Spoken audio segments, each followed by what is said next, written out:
വിശുദ്ധ അന്തോനിസ് പുണ്യവാളൻ. പ്രിയപ്പെട്ടവരെ, ചരിത്രത്തിൽ പറഞ്ഞല്ലോ, 1 വർഷം തികയുന്നതിന് മുമ്പാണ് ഇദ്ദേഹം വിശുദ്ധനായിട്ട് പ്രഖ്യാപിക്കപ്പെട്ടത്. കാരണം ജീവിച്ചിരുന്ന കാലഘട്ടത്തിൽ പോലും അത്രമേൽ അത്ഭുതങ്ങളും അടയാളങ്ങളും സംഭവിക്കപ്പെട്ട ഒരു വിശുദ്ധന്റെ സാന്നിധ്യമാണ്.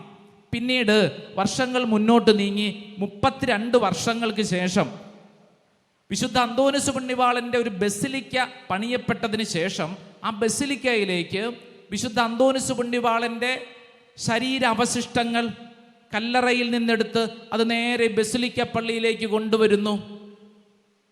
അപ്പോൾ സെമിത്തേരിയിൽ ദൈവജനം സാക്ഷി നിർത്തിക്കൊണ്ട് ആ വലിയ കല്ലറ തുറന്ന് ശരീരത്തിലെ അവശിഷ്ടങ്ങൾ, എല്ലും ശരീരത്തിലല്ലേ, വർഷങ്ങൾ 32 വർഷമൊക്കെ കഴിഞ്ഞപ്പോഴത്തേക്ക് എന്നതാ ഉള്ളേ? ഒന്നുമില്ലല്ലോ. പിന്നെ ഇനി കുറച്ച് എല്ല് മാത്രമേ ഉള്ളൂ പൊടിഞ്ഞു പോകാത്തത്.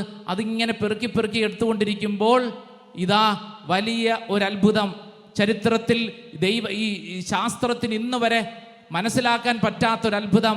അന്തോനിസ് പുണ്യവാളന്റെ നാവ് അഴിയാതെ നമ്മുടെയൊക്കെ നാവിരിക്കുന്നത് പോലെ ജീവനോടെ ചലിച്ചുകൊണ്ടിരിക്കുന്ന ഒരു നാവ്.